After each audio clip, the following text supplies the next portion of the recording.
할렐루야. 우리 주님을 사랑하시면 아멘 하시겠습니다. 우리 주님을 뜨겁게 사랑하시면 뜨겁게 아멘 하시겠습니다. 오늘이 올 겨울에 들어서 제일 추운 날인 것 같습니다. 아침에 보니까 영하 6도 정도 찍더라고요. 올 안산에 영하 6도가 떨어진 건 처음인 것 같죠? 이렇게 추운 날은 어떻게 추위를 이길까요? 더 뜨겁게 예배드리면 됩니다. 이열치열. 추울 때는 뜨거운 것도 뜨거운 거랑 같지만 추울 때도 이한치열. 한번 따라 하실까요? 더 뜨겁게 찬양하고, 더 뜨겁게 기도하고, 더 뜨겁게 감사하고, 더 뜨겁게 예배합니다. 그러니까 하나님 앞에 더 우리가 추울 때 어떻게 하느냐? 아멘도 더 크고 할렐루야 더 크고. 한번 따라 하실까요? 할렐루야! 아멘! 그래서 우리 교회 천장은 구멍이 많습니다. 할렐루야 얼마나 뜨겁겠네요. 구멍이 뻥뻥 나가고 구멍마다 전구다마를 집어넣어서 이렇게 조명을 잘 비추고 있는데, 제 간절한 소원은 우리 여도순보 안산교회 성도들의 아멘 소리가 전 세계 속에서, 교회 속에서 제일 크고, 창피해라. 그 정도 하면 안 되겠는데, 제일 크고 할렐루야 소리도 제일 크고, 어디 갖다 놓아도 시끄러워서 예배 못 드리겠다고 어느 교회 다니냐고. 이름은 들어봤나? 여도순보 안산교회를 다닌다고. 왜냐하면 은혜에 감격하고 감사하는 사람은요, 아멘이 저절로 터져 나오냐. 할렐루야가 저절로 태어납니다. 병원에서 며칠 동안 의사가 오진을 해서 암이라고 해서 거의 죽을 고비를 넘겼던 사람이 의사가 사과를 하더랍니다. 아이고 데이터가 바뀌어갖고 암이 아니라고. 그 병원에 나오면서 할렐루야 아멘을 얼마나 크게 했는지 몰라요. 왜? 죽었다가 살아가고, 하마터면 죽을 뻔했잖아요. 의사의 말 한마디에 따라서 암인 줄 알고 거의 죽음의 고비에 갔었는데, 오진이었다는 얘기를 들으면서 화가 나는 게 아니라 얼마나 감사하는지. 우리 안산교회 성도들의 가슴속에 이 특별한 이 감사 주일에 하나님의 큰 은혜가, 정말 감격의 은혜가 넘쳐나시기를 주님의 이름으로 축원합니다. 한번 따라 하실까요? 감사로 믿음을 뭐해라? 증명해라. 믿음은 증명되는 것입니다. 그런데 그 믿음을 무엇으로 증명하냐면 감사로 믿음을 증명하라. 이런 제목으로 말씀의 은혜를 나누기 원합니다. 오늘은 여러분 아시는 것처럼 우리 개신교, 기독교회는 3대 절기를 지킵니다. 그 3대 절기는 부활절, 그죠? 부활주일, 성탄절, 성탄주일, 그리고 바로 추수감사절, 추수감사주일을 지킵니다. 이 추수감사절, 한 해 동안 베풀어 주신 하나님의 은혜에 전 성도들이 감사한 마음으로 하나님 앞에 특별히 감사주일로 지키는 주일을 바로 추수감사주일이라고 말합니다. 첫 번째 질문, 추수감사주일은 언제 어떻게 생겨났을까요? 아마 신앙생활을 오래 하신 분들은 추수감사주일이면 해마다 나오는 예화가, 유래가 바로 1620년 영국의 청교도들, 퓨리턴이라고 하는 신앙의 근면과 정성을 가지고 캐톨릭에 반대해서 신앙의 자유를 찾아서 메이플라워 기억하시죠? 그 배를 타고 100명이 넘는 사람들이 수개월의 항해를 통해 폭풍을 뚫고 풍랑을 뚫고 몇 사람이 바닷속에 빠지는 그 위기를 넘어서며 아메리카 신대륙에 착륙을 합니다. 그러나 풍토병과 함께 현지 기후나 조건이 좋지 않아서 절반이 죽습니다. 이제 50명밖에 남지를 않았습니다. 농사가 잘 되지를 않습니다. 그 땅은 농사가 잘 되지를 않았어요. 한 해 실패하고 두 해 실패합니다. 그들은 처절한 절망 속에서 어떻게 해야 될까? 그들은 기도합니다. 그때 아메리카 인디안들이, 원주민들이 와서 도와줍니다. 이 땅은 이렇게 농사를 해야 되고 이렇게 심어야 됩니다. 놀랍게도 그들의 도움을 통해서 3년째 되는 해에는 대풍년과 수확을 거두게 됩니다. 얼마나 감격했을까요? 진정한 감사는요, 이처럼 처절한 절망을 겪어본 사람들이, 마치 의사가 오진을 했다가 죽음의 고비 가운데서 처절한 절망 가운데 야 내가 살았구나 라고 하는 감격을 느껴본 사람만이 이제 여기서 끝이 나는 줄 알았는데 새로운 세계가 열리니까 그들은 원주민들을 초청해서 소위 말하는 칠면조도 잡고 옥수도 삶고 감자도 삶고 그 곡식을 가지고 하나님 앞에 진정한 감사를 드리게 됩니다. 그것이 바로 첫 번째 추수감사주일이 됩니다. 링컨이 대통령이 되고 난 다음에 이 추수감사절을 전 미국이 교회가 지키고 전 국민들이 땡스기빙 데이라고 해서 미국이 아주 유명한 연휴가 되죠. 그래서 한 주간을 내내 감사의 주간으로 지키는 것이 유래가 됐고, 그것이 한국의 선교사들이 와서 우리도 11월 셋째 주 추수감사주일로 하나님께 영광을 돌리게 됐습니다. 두 번째 질문, 그러면 추수감사주일 전에는 이 감사주일이 없었을까요? 하는 거죠. 성경에 보면 이 감사에 대한 예배와 제사는요, 이미 오래전에 이스라엘 백성이 애굽에서 나와서 광야를 지날 때, 광야에 뭐가 있다고, 그 처절한 절망의 땅에 있을 때, 그러나 하나님은 그들을 지키시고 안고 가시면서 명령하셨습니다. 선포하셨습니다. 감사의 주간, 감사의 예배를 드려라. 그것이 바로 레위기서에 나옵니다. 레위기 23장 39절로 41절에 보면, 너희가 토지 소산 거두기를 마치거든, 무슨 뜻일까요? 추수를 했으면, 농사의 수확을 거뒀으면, 열심히 땀 흘려 노력해서 열매를 거뒀거든, 어떻게 하라는 것일까요? 일곱째 날, 우리하고는 날짜가 좀 달라요. 일곱째 날 15달부터 1회 동안 7일 동안 하나님의 절기로 지켜라. 수확을 얻었거든 감사의 절기를 지켜라. 그 다음 절 보면, 첫날에도 안식하고 여덟째 날에도 안식할 것이요, 그리고 첫날에는 너희가 아름다운 나무의 실과와 종려나무 가지와 무성한 나무 가지와 그리고 신의 버들을 취하여 너희 하나님의 아위 앞에서 1회 동안 즐거워하고 찬양하고 감사합니다. 그래서 여러분, 찬양과 감사는요, 하나님께 올려드리는 아름다운 예배가 됩니다. 감사에 즐거워하고, 그 다음 41절에 보면 이렇게 말하죠. 너희는 매년 7일 동안 야훼께 이 절기, 무슨 절기? 감사의 절기. 그 감사의 절기를 지킬지니 너희 대대 영원한 규례라. 너희는 일곱째 달에 이 감사의 절기를 지킬 것이다. 이미 광야에서부터 하나님은 자기 백성들에게 하나님의 은혜를 얻었고 그 어떤 소득이 생기고 열매를 맺거든 반드시 뭐 해라? 감사의 절기를 지켜라 라고. 그래서 추수감사주일은 미국에서 출발하는 것이 아니라 이미 하나님은 자기 백성들에게 그렇게 말씀을 선포하셨다는 것이죠. 그러면 우리가 세 번째 이런 질문을 갖게 되죠. 우리가 왜 추수감사절을 지켜야 될까요? 감사의 절기를 왜 지켜야 될까요? 라고 질문하게 되죠. 그 질문의 첫 번째 대답은 이렇습니다. 감사는 하나님의 명령이다. 한번 따라하실까요? 감사는 하나님의 명령입니다. 조금 더 구체적으로, 감사의 신앙은 하나님의 명령이기 때문입니다.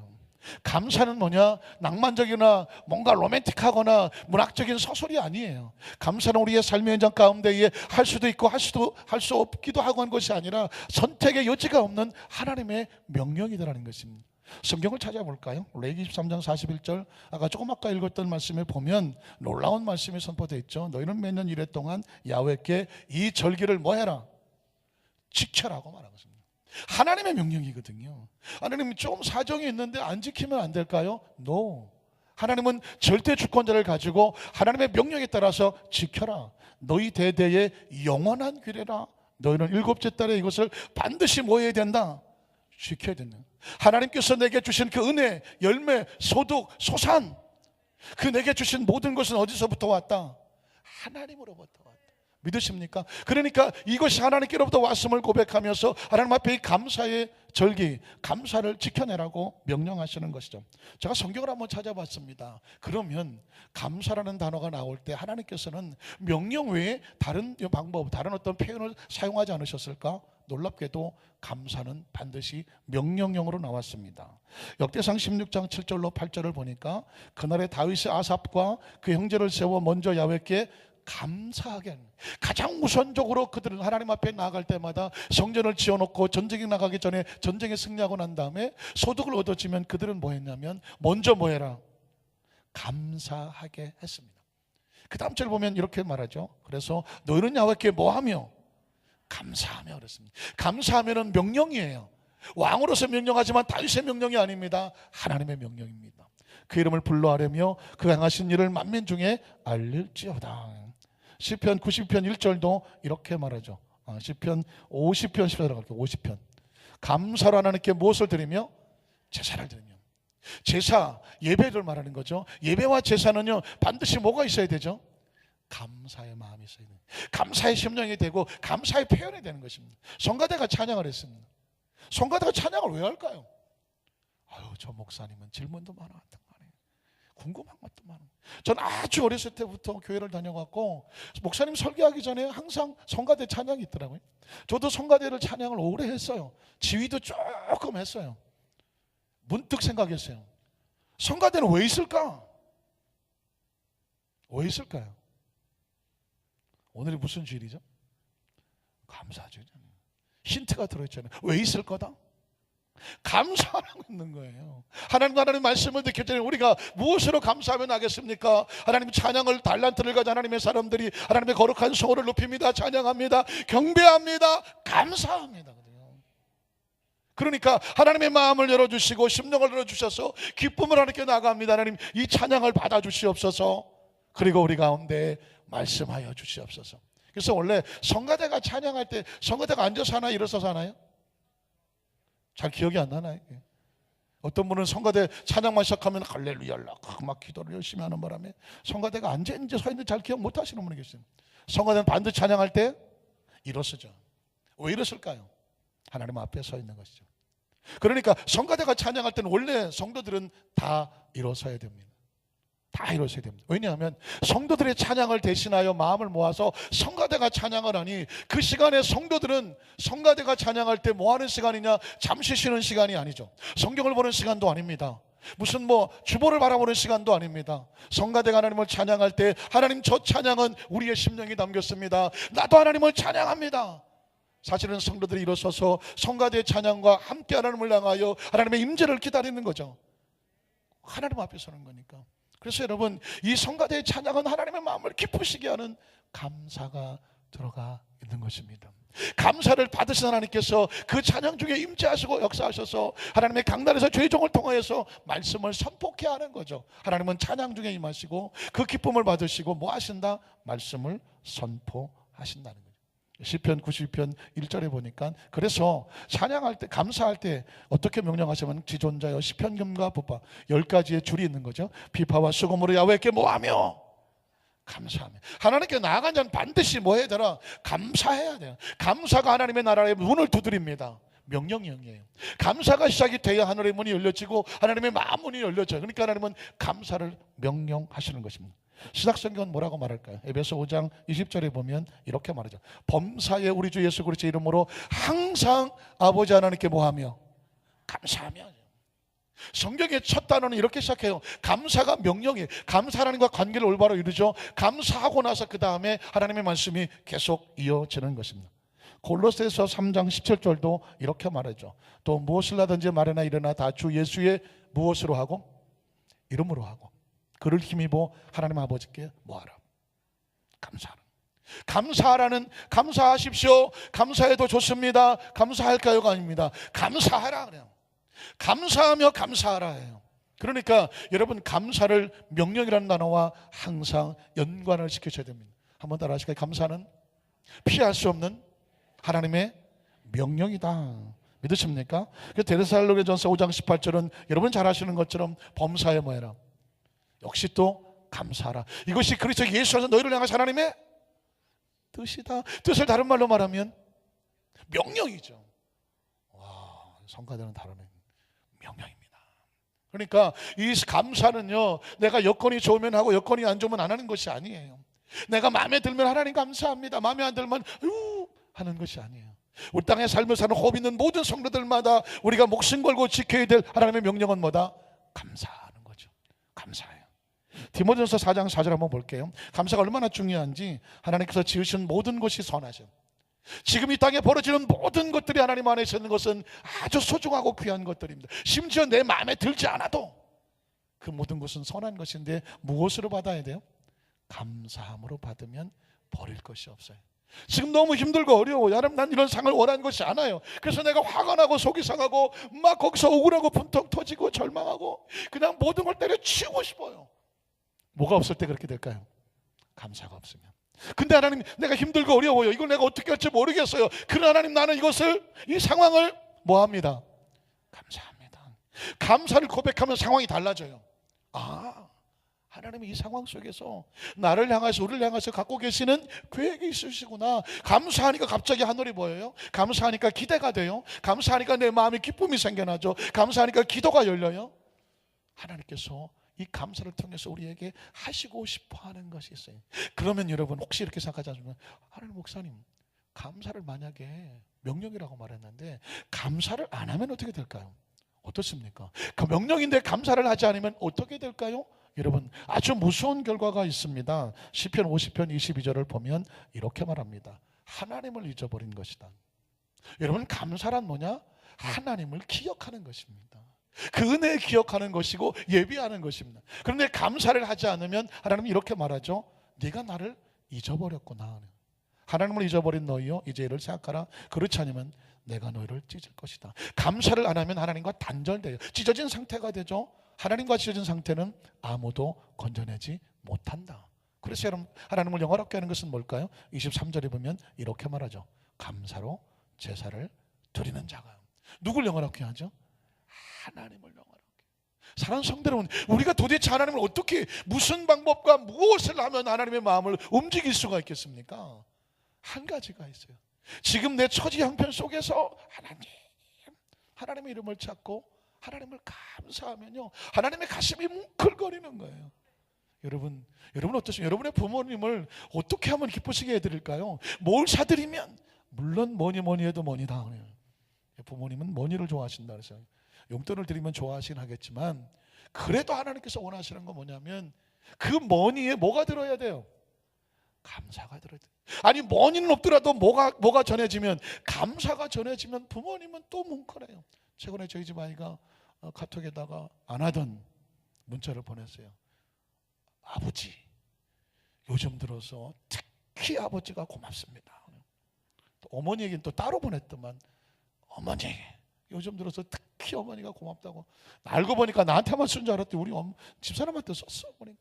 그러니까 아마 이것저것 사고치가 힘들고 어려운 고비를 지나다가 보니까 그게 갑자기 그 부모님이 나를 이렇게 도와주고 기도해 주는 게 그게 감사했던 것 같아요. 그래서 거기다가 카톡을 올렸어요. 몇 줄 안 되는 건데도 그걸 보면서 갑자기 왠지 자꾸 보고 또 보고, 한 번 보고 두 번 보고. 왜 그럴까요? 이 자식이 이렇게 커갖고 맨날 이것 달라 저것 달라만 한 줄 알았는데 아버지 해갖고 고맙다고 문자 쓴 게 그 몇 줄이 자꾸만 보고 싶더라고요. 왜 그럴까요? 부모는 그렇지 않겠습니까? 자식이 부모의 은혜에 대해서 고마워주는 마음 몇 줄 안 되는 게 가슴 뭉클거리게 하더라고요. 하나님께서 이렇게 말합니다. 네가 나한테 뭘 하면 영화롭겠니? 근데 하나님 감사해요. 이 상황 속에서, 이 여건 속에서, 모든 사람들이 힘들어하는 상황 속에서 난 그럼에도 불구하고 하나님께 감사합니다. 사랑하는 성도 여러분, 하나님을 잊어버린다는 것은 분리된 것이고요, 감사한다는 것은 그를 영화롭게 한다는 것입니다. 최근에 국민일보에 보니까 한 기자가 굉장히 큰 길을 써놨어요. 근데 한동안 그 여운이 떠나질 않았습니다. 왜 그런지 아십니까? 이 국민일보 기자가, 보통 국민일보 기자들이면 크리스찬들로 당연히 되어야 되겠죠. 알고 보니까 이 국민일보 기자는 25년 전에 교회를 떠났던 사람이라고 써 있더라고요. 자기는 25년 전에 교회를 떠났다. 이유는 뭘까? 그 교회 부흥회를 했는데 부흥사 한 분이 와서 11조하고 감사헌금을 얼마나 강하게 강조하는지 갑자기 젊은 나이에 그 말씀을 듣다가 보니까 화가 나더라는 것입니다. 아니, 무슨 설교를 맨 11조를 내라, 뭐 감사헌금 해라, 그것만 하다 보니까 젊은 사람 입장에서, 아니, 은혜는 둘째치고 반감이 생기고, 내가 이런 교회를 다녀야 되나? 내가 이렇게 뭐 이 물질을 강조하고 이런 교회 내가 다녀야 되나? 아, 이제 교회 안 나가. 그래서 그분이 25년 전에 교회를 떠났습니다. 얼마나 많은 또 청년들이 그럴지도 모르겠어요. 그래서 25년 동안 교회를 안 나갔어요. 그런데 어떻게 하다 보니까 국민일보에 들어와서 기자가 됐어요. 선배하고 얘기를 하게 됩니다. 교회 나가냐 했더니, 사실은 난 25년 전에 이런 일을 당했는데 난 그때부터 교회를 안 나간다. 교회가 이럴 수가 있느냐? 그러면서 그 부흥사에 대한 서운함, 교회에 대한 서운함을 말했습니다. 근데 그 선배가 이렇게 말하더랍니다. 너 혹시 그 11조와 그 감사헌금이 네 거라고 생각한 거 아니니? 그래서 네 거를 내놓으라고 하니까 그게 서운했던 거 아니니? 너 그게 아까워서, 그거 내기 싫어서, 사실은 그래서 교회를 떠난 것은 아니니? 그때는 아니라고 말했는데 돌이켜 가만히 생각해 보니까 갑자기 자기 마음속에 뭉클거리는 하나님의 감동이 있었어요. 사실 교회는 안 나갔지만 늘 마음과 하나님과의 관계에 고통이 있었어요. 그런데 그가 마음속에 내가 11조를 내 거라고 생각했나? 감사의 의무를 내 거라고 생각했나? 근데 그곳 하나님께 드리려고 했던 것이 그게 이상하게 서운하게 들렸나? 그것이 아까웠었나? 난 지금 이 주인의 주체의식이 누가 주인이지? 그런 생각에서 고민하기 시작하다가 왈칵 하나님 앞에 꼬꾸라졌습니다. 아차 싶었습니다. 내가 지금 그 부흥사에게 시험 들은 것도 아니고 그 어떤 교회에 시험 들은 게 아니라 자기 자신에게 시험이 들었어요. 이걸 내 거라고 생각을 했어요. 11조도 내 거고 감사함을 내 거고 내가 내 마음대로 써야 되는데 그걸 가지고 하나님 앞에 먼저 드린다 이렇게 얘기를 하는 것 자체가 받아들이기가 힘들었어요. 그런데 가만히 생각해 보니까 지나간 25년 동안 베푸른 하나님의 은혜는 이루 말할 수가 없었어요. 그때 거기서 그런 거꾸러집니다. 하나님, 내가 지금 25년 세월 동안에 이렇게 허망하게 하나님을 떠나서 이건 다 그 부흥사 때문이고 그거 다 교회 때문이라고 생각했는데 알고 보니까 난 내 자신에게 시험이 들었습니다. 내 자신에게 이 물질을 내 거라고 생각했습니다. 이 11조도 내 거라고 생각했습니다. 이 감사의 물도 내 거라고 생각했습니다. 그러니까 내가 이것을 내어놓기 싫었습니다. 이게 인색했습니다. 아까웠습니다. 그래서 나는 그것에 대해서 강조하는 것이 싫었습니다. 그런데 성경에 보다가 깜짝 놀랐습니다. 하나님께서 그 10의 1조와 그리고 그 감사의 물은 하나님의 것이라고 말하는 성경 구절에 눈이 거기에 초점이 머물렀습니다. 여러분 혹시 기억하십니까? 말라기 3장 7절로 9절에 보니까 이렇게 말씀합니다. 만군의 야훼가 이르노라 너희 조상들의 날로부터 너희가 나의 규례를 떠나 지키지 아니하였도다. 그런즉 내게로 돌아오라. 그리하면 나도 너희에게로 돌아가리라 하였더니 이스라엘 백성들이 난리를 치는 겁니다. 너희가 이르기를 우리가 어떻게 하여야 하나님께 돌아간다는 말입니까? 그러자 그 다음 절에 보니까 사람이 어찌 하나님의 것을 도둑질하겠느냐. 자, 누구의 것입니까? 하나님의 것을 도둑질하겠느냐. 그러자 이스라엘 백성은 말합니다. 그러나 너희는 나의 것 하나님의 것을 도둑질하고도 말하기를 뭐라고 말하냐면 우리가 어떻게 언제 주의 것을 도둑질했습니까? 하나님 우리가 뭘 잘못했습니까? 라고 말했습니다. 그때 하나님께서 말씀하시기에 이는 곧 11조와 봉헌물이다. 사랑하는 성도 여러분, 하나님께서 선포하시지 않습니까? 우리의 소득의 10의 1조는 누구의 것이다? 하나님의 것이다. 하나님께서 주신 그 소득의 감사의 예물을 드리는 것은 누구의 것이다? 하나님의 것이라고 선언하는 것입니다. 이 국민일보 기자는 이 말씀 앞에 꼬꾸라진 것입니다. 왜 내 것을 내어놓게 하느냐? 왜 내 것을 내어놓는다고 생각했느냐? 생각해보니까 자기 자신에게 시험을 들었어요. 그리고 내 마음대로 낼 수도 있고 안 낼 수 있다고 생각했어요. 어떤 분이 말하더라고요. 난 11조를 13579로 드린다고. 홀수달만 드린다는 것입니다. 어떤 분은 2468짝은 어떠냐? 짝수달은 어떠냐? 얘기하더라고요. 누가 그렇게 말하죠? 자기 것이라고 자기가 주인이라고 말하니까 그렇게 말하죠. 그러나 하나님의 것은 하나님의 것이라고 선포하고 있습니다. 그래서 그 다음 절에 보면 이렇게 말하죠. 너희 곧 온 나라가 나의 것을 뭐하였으므로 도둑질하였으므로 너희가 무엇을 받게 돼요? 저주를 받게 된다고 말씀합니다. 하나님께서 여러분 보십시오. 하나님께서 우리에게 물질이 없어서 하나님께 달라고 하지 아니하셔요. 좀 이따 말씀은 나겠지만 하나님께서 우리에게 이렇게 말씀하신 것은 너희가 나의 창고에 양식이 있게 해서 그 10의 1조가 하나님의 나라에 있게 해봐라. 그럼 내가 하늘을 열고 너희 창고에 쌓을 것이 없도록 붙지 아니하나 테스트해보라고 말씀했습니다. 11조는 하나님의 주신 축복의 통로일 뿐입니다. 국민일보 기자가 마지막 글에 이렇게 썼습니다. 사랑하는 성도 여러분, 나와 같이 자신에게 시험을 들여서 자신에게 주어진 물질이 내 것인 줄 알고 그것 때문에 하나님을 떠나서 25년 동안을 이렇게 허비를 했던 내 모습을 보면서 사랑하는 한국교회 성도 여러분, 여러분은 이런 가슴 아프고 어리석은 짓을 저지르지 마십시오. 세월이 25년 지난 다음에 그 기자가 그렇게 고백을 했더라고요. 사랑하는 성도 여러분, 어떻습니까? 자, 그렇다고 한다면 이제 우리가 어떻게 감사해야 될까요? 성경적으로 한번 돌아가 보겠습니다. 둘째로 그렇다면 우리가 어떻게 감사해야 될까? 성경에 보면 여러분 우리 조금 아까 읽었던 감사의 명령은 감사의 방법까지 기록되어 있습니다. 레위기 23장 41절을 다시 읽습니다. 너희는 매년 1회 동안 야훼께 이 절기를 지켜라. 감사의 절기를 하루가 아닌 일주일이에요. 한 주간 동안을 감사의 축복과 찬양으로 예배를 드리며 너희는 대대의 영원한 규례라고 말했습니다. 그러니까 이 감사의 절기는요 그 영원처럼 계속 지속돼야 되는 거예요. 아까 13579, 2468장 이런 표현을 썼습니다. 이거는 내가 내 마음대로 드려도 되고 안 드려도 되는 것이 아니라 하나님의 것은 대대로 영원하게 드렸지라고 말씀하고 있습니다. 역대상 16장 7절로 10절을 보면 감사는요 물질만이 아니에요. 그날에 다윗이 아삽과 그 형제를 세워 먼저 야훼께 감사하게 하여 이르기를 너희는 야훼께 감사하는데 감사하며 그의 이름을 불러 아뢰며 찬양하는 거죠. 그가 행하신 일을 만민 중에 알릴지어다. 한번 따라 하실까요? 그가 행하신 일을 만민 중에 알릴지어다 그랬습니다. 만민 중에 하는 것은 하나님의 이름을 거룩하게 하시며 나가서 간증하며 자랑하며 전도하는 것입니다. 감사하는 사람이 간증하죠. 감사하는 사람이 전도해요. 감사하는 사람이 성가대 찬양하죠. 여기 진짜 막 원망 불평하면서 이 자리에 앉아 계시면 있을까요? 없을까요? 있으면 신고하세요. 네. 신고해야 돼요.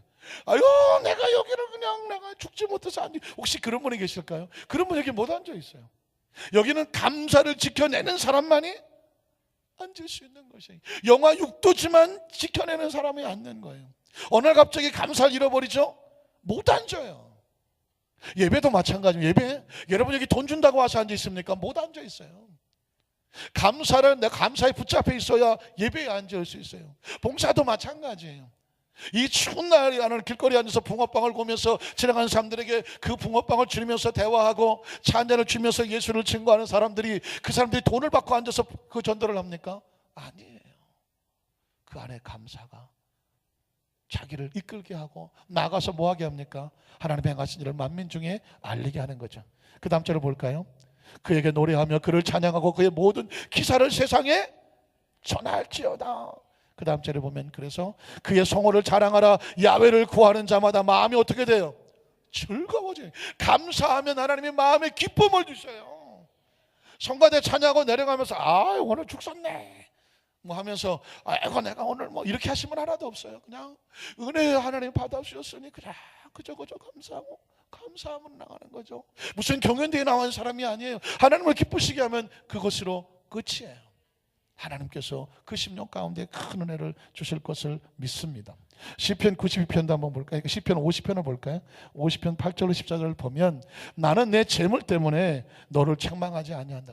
놀라운 일이 벌어집니다. 우리가 감사 예물을 드릴 때 여러분 예물을 얘기를 할까? 혹시 강단에서 목사님이 뭐 감사한 걸 많이 드리려고 하나? 11조 뭐 감사의 무슨 돈 얘기를 하나? 여러분 하나님은 돈 차원을 벗어납니다. 뭐라고 말씀하지 아십니까? 나는 내가 드린 재물 때문에 너를 책망하지는 아니하겠다. 왜냐하면 네가 번제가 항상 내 앞에 있다.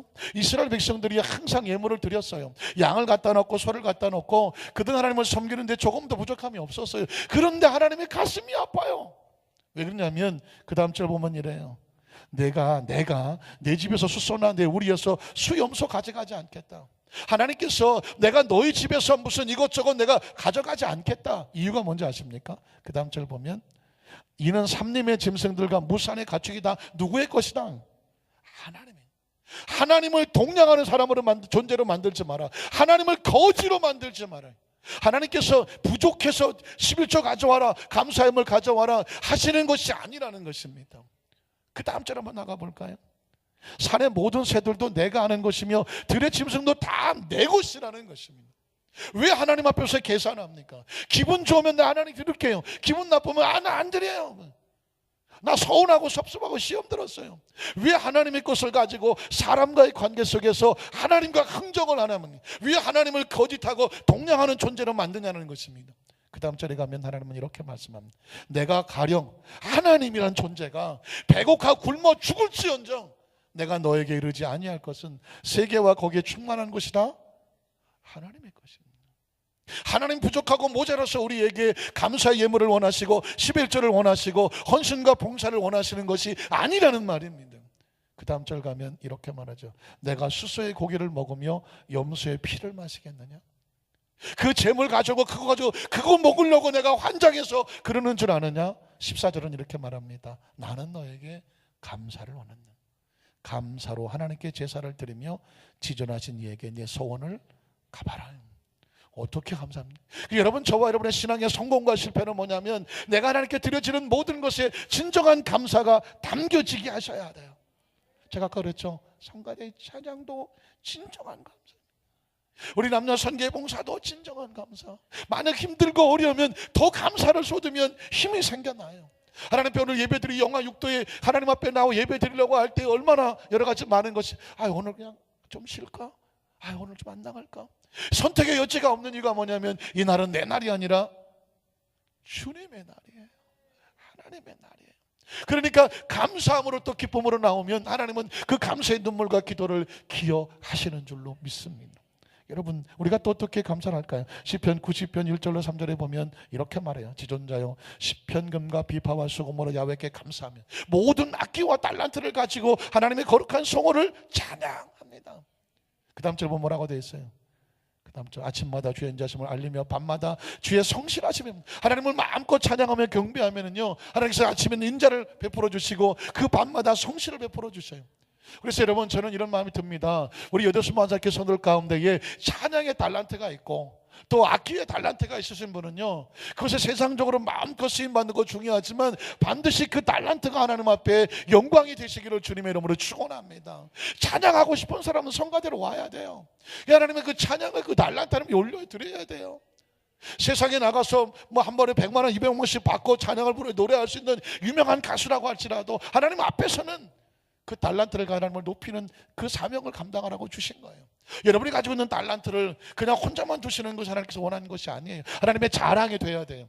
여러분이 잘하시는 게 뭘까요? 그걸 가지고 내가 어떻게 하나님 앞에 나가서 이걸로 하나님의 몸된 교회를 섬길 수 있을까? 거룩한 고민이 있고 그것이 증명이 되고 실천이 되시기를 주님의 이름으로 축원합니다. 에베소 5장 20절은 이렇게 감사하라고 말해요.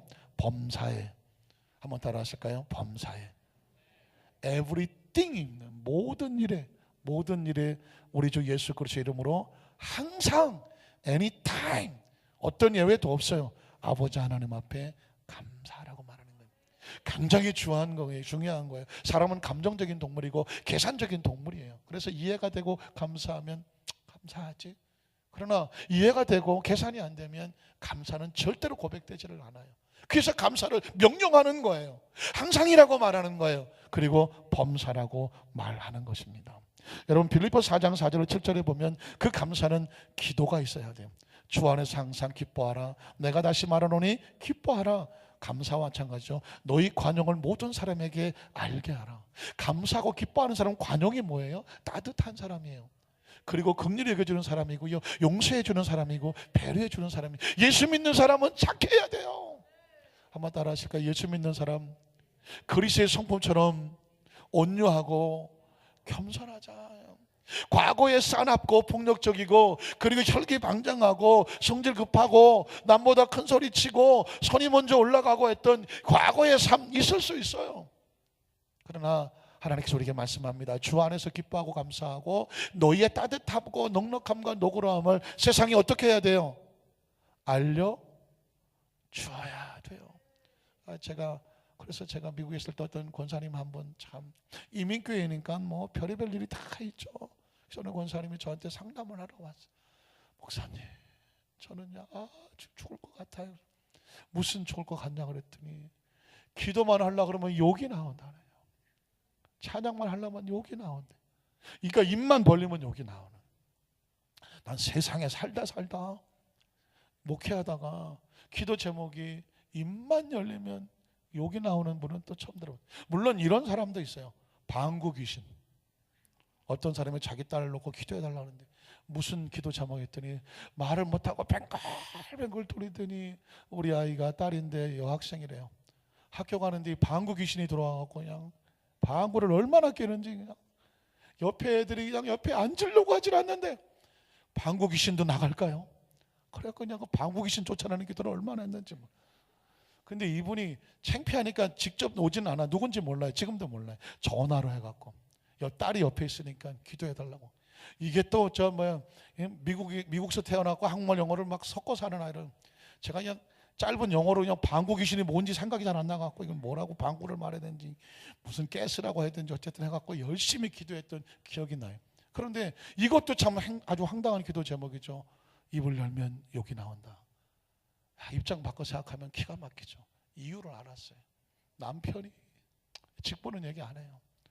이분이 교회 와서는 열심히 신앙생활 잘 하시는데 집에만 오면은 마누라를 그냥 권사님 얼마나 핍박하고 괴롭히고 막 막 하시는지 그거를 참다 못해서 대놓고는 못하니까 기도만 하려면 남편 욕이 나오는 거예요. 하나님이 저놈의 새끼를 갖다 아휴, 그 권사님 붙잡고 펑펑 울었어요. 그분도 한참 울고 나니까 이제 목사님 살 것 같아요. 이제는 욕 안 나올 것 같아요. 왜 그럴까요? 그리스도는요, 교회 와서도 열심히 기도하고 봉사도 잘해야지만 집에 가서 부인을 아껴줘야 돼요. 아멘을 안 하셔서 그냥 부인은 진짜 아껴줘야 돼요. 남편이 안 하는 거예요. 아내가 하면 안 하는 거예요. 남편도 좀 아껴주시고 자녀들도 아껴주고. 그리스도는 뭐 해야 된다? 착해야 돼요. 온유하고 겸손해서 사람들에게 관용을 알게 해줘야 돼요. 왜냐하면 주님이 오실 때가 가깝다고 말했습니다. 주님이 오실 때가 가까우면 뭐 해야 될지 아십니까? 빨리 우리의 모든 사람이 모두가 바뀌어야 돼. 주님 맞을 준비로 모두를 바뀌어야 돼요. 내가 어떻게 하면 더 착한 일을 많이 하고 많은 사람을 돌보아주고 혹시라도 원한이 맺힌 사람이 있으면 빨리 풀어내고 주인이 왔을 때 나한테 뭔가 착잡힐 만한 것들을 하나 없이 다 그걸 풀어내고 주인이 왔을 때 털커덕 주님 내가 여기 왔습니다 할 수 있어야 돼요. 심지어 말하면 내일 모레 세상을 떠나는 사람처럼 정리를 해야 돼요. 그게 뭐냐면 주께서 가까이 오시다고 말하는 거예요. 그래서 너희의 착함을 세상에 알려서 그 착하게 한 사람들이 나중에 주 앞에 섰을 때 그 사람은 우리가 이런 착한 일을 많이 했습니다라고 그들의 입에서 주님 앞에 증거될 수 있도록 여러분을 변호해 줄 수 있도록 착한 일을 많이 해야 한다고 말하는 거예요. 그러면서 말씀하실 그 다음 절에 이렇게 말하는 거죠. 아무것도 염려하지 말고 다만 모든 일에 기도와 간구로. 감사하면 염려가 안 돼요. 너희 구할 것을 어떻게 기도해요? 감사함으로 기도하라는 것입니다. 골로새서 3장 10을 한 번 더 가볼까요? 이렇게 말해요. 그리스도의 평강이 너희 마음을 주장하게 하라. 감사하면 평안하죠. 너희는 평강을 위해서 한 몸으로 부르심을 받았나니 너희는 또한 뭐하는 자가 되라? 감사하는 자가. 감사하는 사람은 평안합니다. 하나님과 평안하고요, 주위 사람하고 평화로워야 돼요. 그래서 한 몸이 되어야 돼요. 감사는 입으로만 하는 것이 아니에요. 감사는 바구니로만 하는 것이 아니에요. 감사는 주위 사람과 평안함으로 증명되는 것입니다. 한 가지만 더 할까요? 디모데전서 4장 4절 5절은 아주 중요해요. 하나님께서 지으신 모든 것이 선함에 감사함으로 받으면 버릴 게 없어요. 지금 있는 모든 상황을 축복으로 바꿀 수 있는 단어가 놀랍게도 감사해요. 감사하면요, 내가 정말 죽을 것 같은 상황이 축복의 상황으로 바뀝니다. 왜냐하면 그 속에 숨겨진 하나님의 뜻과 계획이 드러나기 때문입니다. 여러분에게 성경적인 감사를 몇 가지 가르쳐드리면 첫 번째는 뭐냐면 뿅아리 감사예요. 한번 따라 하실까요? 뿅아리 감사.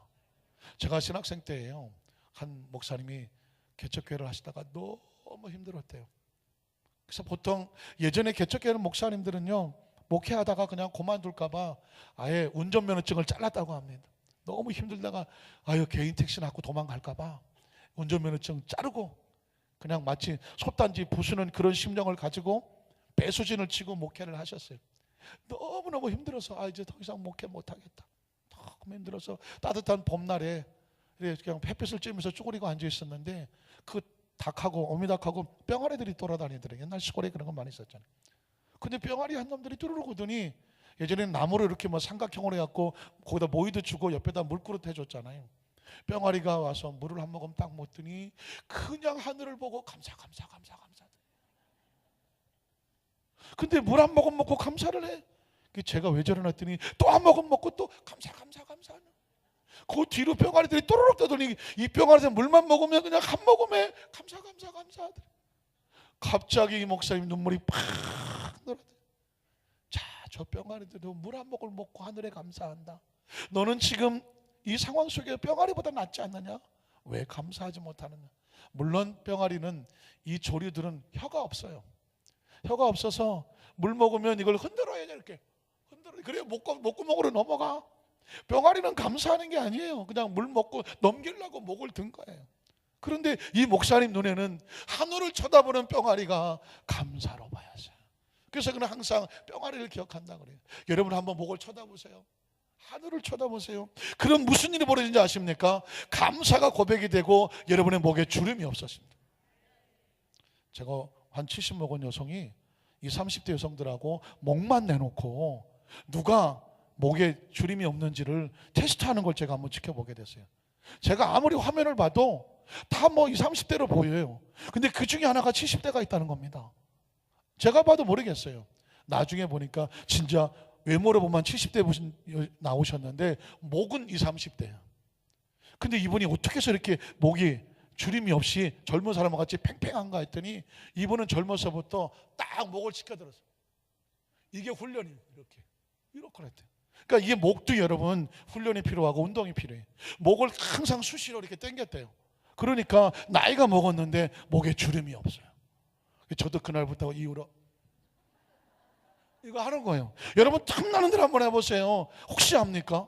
나이가 세월이 제가 제 나이에 비해서 목에 주름이 없잖아요.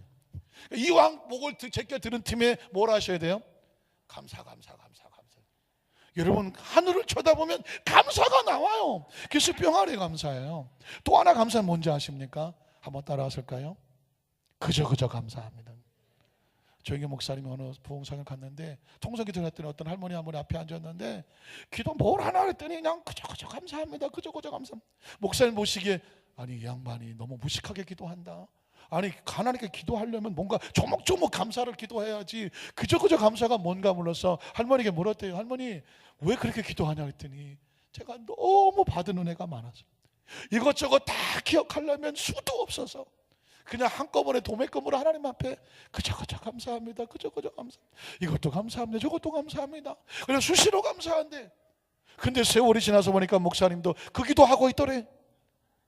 그 할머니 성도님이 무식하게 감사하는 것처럼 하겠는데 세월이 지나서 보니까 목사님도 아이고 하나님 그저 감사합니다. 이것도 감사합니다.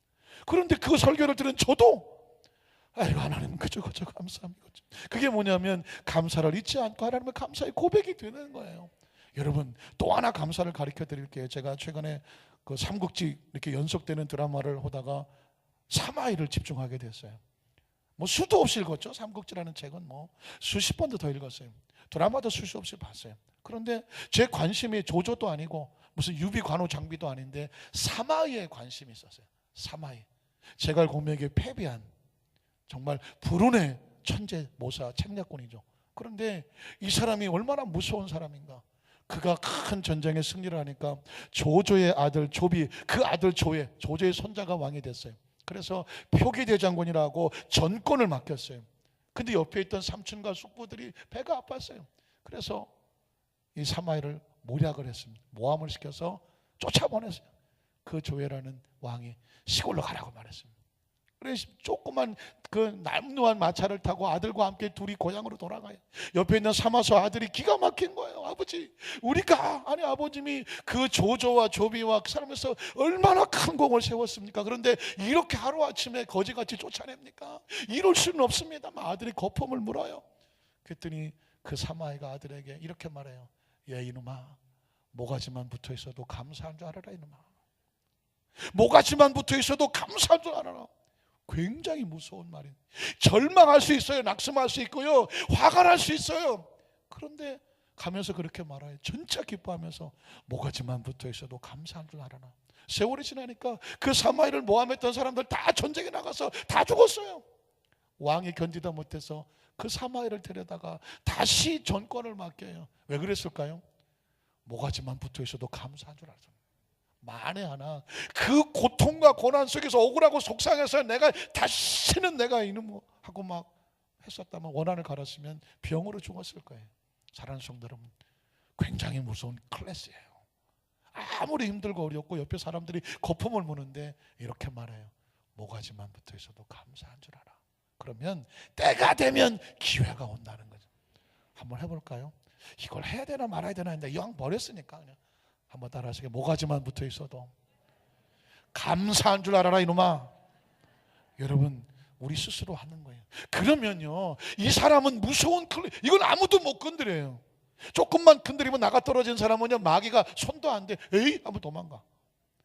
아이고 이렇게 하면 시험 들고 저렇게 하면 나가 떨어져. 그러나 까딱도 안 해. 왜냐하면 어떤 모욕을 주더라도 아이고 감사합니다. 모가지만 붙어 있으면 감사합니다. 왜냐하면 때가 되면 그 사람이 살아있으면 쓰더라고요. 그래서 여러분 오늘 마지막 세 번째는 뭐냐면 감사는 믿음을 증명하는 클래스 척도가 되는 거예요.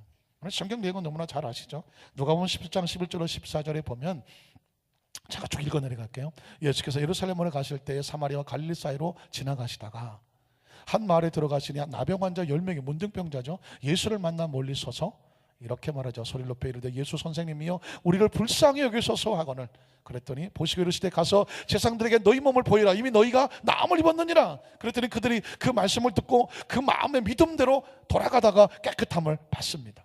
그랬더니 그 다음 절에 그 중에 한 사람이 자기가 나은 것을 보았습니다. 기가 막혔습니다. 문둥병이 나왔습니다. 어떻게 될까요? 집으로 돌아가야죠. 사랑하는 아내와 자식들을 찾아야죠. 그리고 친구들을 찾아가야죠. 동네 사람들에게 외쳐야 됩니다. 나는 문둥병에서 나았다. 새로운 삶이 됐다. 그리고 그새 새롭게 살아야 되죠. 마음이 급하죠. 나머지 9명은 그래서 미친 듯이 고향으로 돌아갑니다. 그런데 이 한 사람은 브레이크를 겁니다. 그리고 뒤로 돌아섭니다. 그리고 달려옵니다. 누구에게로? 예수님에게로. 그리고 큰 소리 하나님께 영광을 돌리면서 돌아왔습니다. 그리고 엎드립니다. 그 다음 절에 보니까 예수의 발을 엎드려서 뭘 합니까? 감사합니다.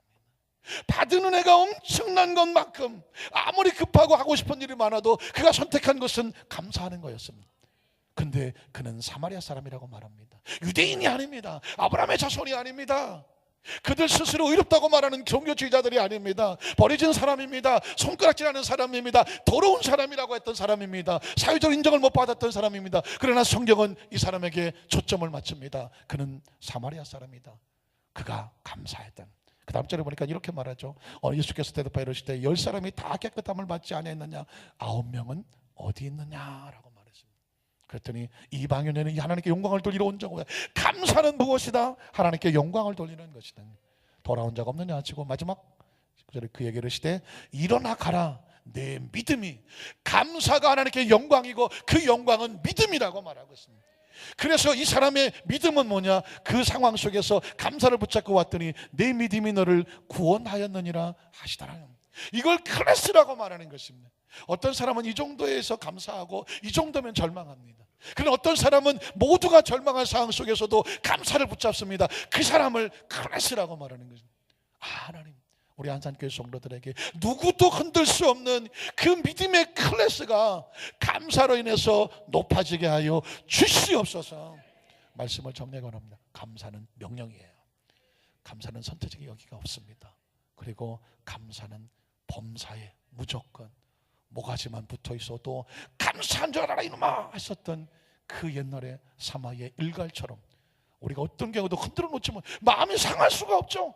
그런 사람이 그 믿음 가지고 하나님 앞에 돌아섰을 때 그것을 믿음이 속도라고 말합니다. 우리 한산교회 성도들이 세상에 어느 누구도 흔들어 놓을 수 없는 감사와 믿음의 축복의 주인공이 되기를 주님의 이름으로 축원합니다. 기도하겠습니다. 하나님 아버지,